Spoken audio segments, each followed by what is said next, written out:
This is No More Shrinking with Dr. Abiola Salami. This is episode 7, Breaking the Silence Code. If you have ever kept quiet to keep the peace, if you have ever swallowed a boundary because you didn't want to be difficult, if you have ever bit your tongue even when injustice slapped you across the face, this episode is for you. Today, we are going to explore why silence becomes your armor, how silence has served and sabotaged you, and what it takes to break the silence code and speak with power. Let us breathe and begin. This is No More Shrinking with Dr. Abiola Salami, a broadcast designed for women who are done playing small.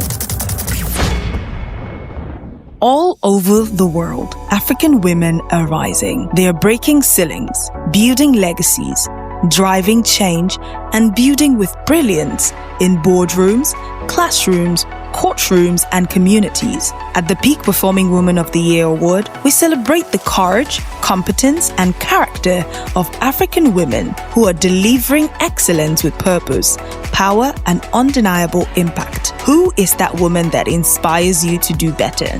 Who is moving the needle in business, governance, education, tech, media, or social impact? Who is showing up, standing tall, and setting new standards? This is your chance to honor her. Nominate an exceptional woman for the Peak Performing Woman of the Year Award at www.tppafrica.com/awards. Let's honor her voice. Let's celebrate her victory.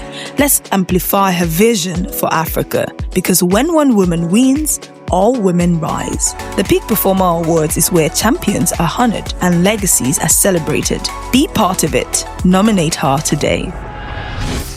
Someone once asked me, Coach, why do women learn to be silent? And I said to the person, let's be honest, silence is not always weakness. Sometimes silence is survival. Some women have learned to be quiet because speaking up got them punished, or being opinionated cost them relationships, or being direct made them appear difficult, or that truth-telling made people around them uncomfortable. So they silenced their guts. They muted their truth. They swallowed their wisdom. But silence is expensive because what you don't say still lives inside you. It lives in your body, in your stress levels, in your sleep. And the question to ask is, what have you silenced in the name of peace? Think about that for a second. What have you silenced in the name of peace? Of course, it is wisdom to know when to speak and when not to speak. It is wisdom to know what to say and what not to say. But it is not wisdom when you are just silent and you are not saying what needs to be said. Not just because you feel like saying it, but it is something that is needed at that point in time. Now, let us talk about the cost of silence in leadership. Because in leadership, silence has a huge cost. For example, there is a manager who doesn't speak up when somebody takes credit for another person's work. What that manager is doing is teaching other people to do the same. Another example, an entrepreneur doesn't correct the disrespect of a vendor. That person will normalize that behavior among their staff. Or a candidate who avoids conflict. That candidate will avoid progress also in the political party. Silence is not neutral. It is often an unconscious form of consent. It is said that silence means consent. And every time you stay silent, you endorse the narrative that you fear. And let us not pretend that speaking is easy. Speaking takes work. It takes courage. But staying silent is no longer an option. Let me tell you about Ifunanya. Ifunanya is an HR director who found her voice. She was head of HR for a multinational firm. She's smart, diplomatic, and understated. During an executive meeting, a male director made an inappropriate joke about a female employee. The room laughed nervously. Ifunanya felt a fire in her chest, but she said nothing. She came to our coaching session in tears. She said, Coach, I failed that woman. I didn't speak. Then I asked Ifunanya, what if the next meeting is your moment to reverse that silence? So she took the next meeting to introduce a dignity in dialogue policy for workplace interactions. Then she emailed it with her signature at the bottom. She didn't just break silence. She built a standard, and that is leadership, because the dignity in dialogue policy reshaped how people interact in the organization and helped to create a psychologically safe environment for other women. So this silence code thing, what does it sound like? Because silence doesn't always mean quiet. Sometimes, silence sounds like, it is not my place, or just let it go, or I don't want to be seen to be angry, or this is not just the right time. But here's what I have learned. Silence becomes a habit long after danger has passed. Some women are not silent because they are scared. They are silent because they are trained to be. They inherited the code. Stay sweet, stay neutral,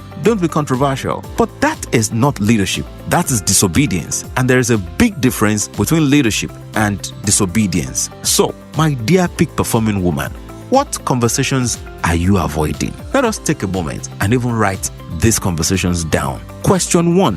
What truth have you been avoiding? What relationship are you in that needs clarity? Where are you tolerating discomfort in silence? Who do you need to confront respectfully and firmly? Let us review this question again. What truth have you been avoiding? What relationship are you in that needs clarity? Where are you tolerating discomfort in silence? Who do you need to confront? Someone you need to confront respectfully and firmly. I want you to breathe and reflect on these questions, because your voice is not a weapon. It is a bridge, and you need to use it to build bridges, to mend fences. And if you want to build bridges and mend fences, there are some power phrases that can help you. They are language that liberates. And let me equip you with some of these power phrases that break silence without burning bridges. Number 1, you can respond with something like, that doesn't sit right with me. Can we talk about it? Or, I'd like to offer another perspective. Or, can you help me understand what you meant by what you just said? Or, I respect you, but I disagree, and here's why I disagree. Or you can say, that joke felt inappropriate. Let's keep it respectful. These phrases are firm, they are not rude. They are clear and not confrontational, and they help you speak without shrinking. I would also mention that while you use this phrase, also pay attention to your tone and delivering it, because experts say that communication is verbal, vocal, and visual. Verbal, the words that we speak, 7%. Vocal, our tone, is 38%. And visual is 55%. So you want to ensure an alignment between what you say, how you sound, and how you look, and what the person sees, your body language, when saying it. Because those phrases on their own may not work if you don't pay attention to the tone and body language. That is productive communication. Let me tell you about Zainab. Zainab was running for a state assembly seat, and in her first town hall, a local leader told Zainab that, Madam, you talk too much. Men won't vote for you. Be softer. Zainab smiled and took the mic, and Zainab said, I'd rather lose a vote than lose my voice. She didn't win that first election, but she gained visibility. Women from all over began quoting her. She was invited to international leadership summits, and 2 years later, she ran again. And guess what this time? She won. Why? Because people trust leaders who refuse to lie with their silence. Very important. Another thing you should pay attention to as a peak performing woman is how you use silence in relationships, both in professional and personal relationships. So let us talk about silence at home and work. That friendship where you feel drained, but you said nothing to your friend. The friendship is draining you, but you kept muted. You say sister supporting sister or women supporting women.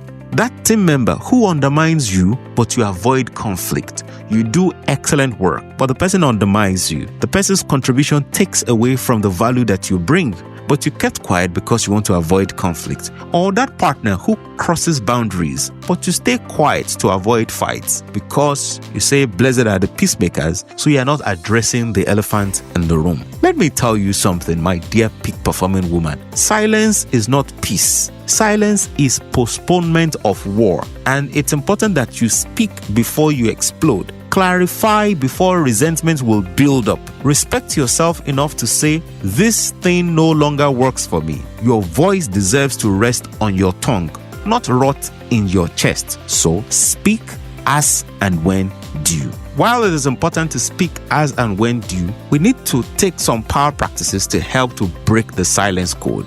And here's how to build your voice muscle. Number 1 is voice journaling, your assignment for the week.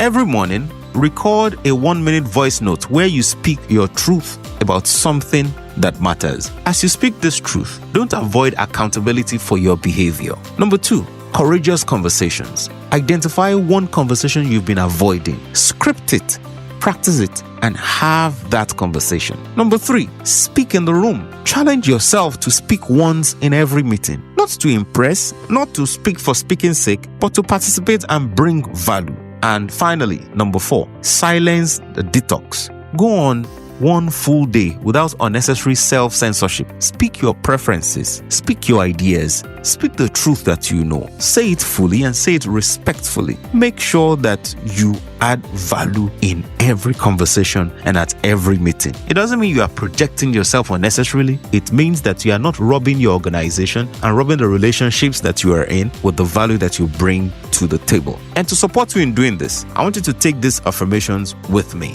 My voice is not too loud. My voice is necessary. Silence no longer protects me. My voice protects me. I speak with clarity, courage, and compassion. I do not fear conflict. I honor honesty. I am safe to speak. I am powerful when I speak. Let us say it again together. My voice is not too loud.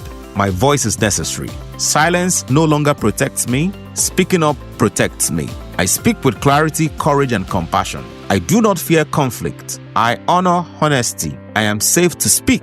I am powerful when I do. Say this over and over again to yourself. Say it louder, because the world changes when a woman speaks. And to every woman listening to me right now who has kept her brilliance buried under silence, please note this. You don't only owe the world your politeness, you also owe the world your presence. And presence without voice is just performance. So break the code, rewrite the rules, open your mouth, and let wisdom and legacy come out, because that is what will guide you on your path to greatness. And in your pursuit of greatness, remember to get my 2 books, The Peak Performing Woman's Companion, which is out already, and also my upcoming book, No More Shrinking. Visit www.tppafrica.com/books to get your copies. Also, remember to join hundreds of women later this year at the Peak Performing Woman of the Year. It's a summit and an awards and an exhibition where women will come together to learn, to celebrate, to be inspired, to connect, to make money, to meet someone that will be the key to their next level, to their next step. And you cannot afford to miss that opportunity to be in the same room with this powerful, amazing, aspirational women. So visit www.tppafrica.com/woman to register. And please don't register yourself alone. Bring all your girls, bring your friends, bring your colleagues, share the link with them. All of you register and let us all come together for a great time of inspiration and celebration and networking. It will be such a great time. This edition will be power-packed, will be powerful. We're expecting some super amazing women that you would want to meet with, as well. So be there. Make sure you don't miss that golden opportunity. And you can also contact us to coach the women in your organization or to facilitate a board session or an executive management retreat in your organization. Just reach out to our team on team@tppafrica.com or call us on 0702 666 8008. In the next episode of No More Shrinking, we will step into another topic titled Your Gifts Are Loud on Purpose. In that topic, you will learn how your talents were designed to be felt and not hidden. And until then, speak, even if your voice shakes, because shaking is just your soul stretching. Always remember, I love you, I believe in you, and I look forward to celebrating your back-to-back greatness. Until the next time, keep rocking your world like a champion. Thank you for joining us on No More Shrinking with Dr. Abiola Salami, the world-class performance strategist. This is a broadcast designed for women who are done playing small. If you are a career woman, businesswoman, female founder, or a rising female political leader who knows deep down that playing small is no longer an option, ensure you get copies of Dr. Abiola Salami's books to fuel your journey. Visit www.tppafrica.com/books to get yours. Also, ensure you sign up to attend the Peak Performing Woman of the Year 2025, where hundreds of businesswomen will be gathered to network, learn, and celebrate.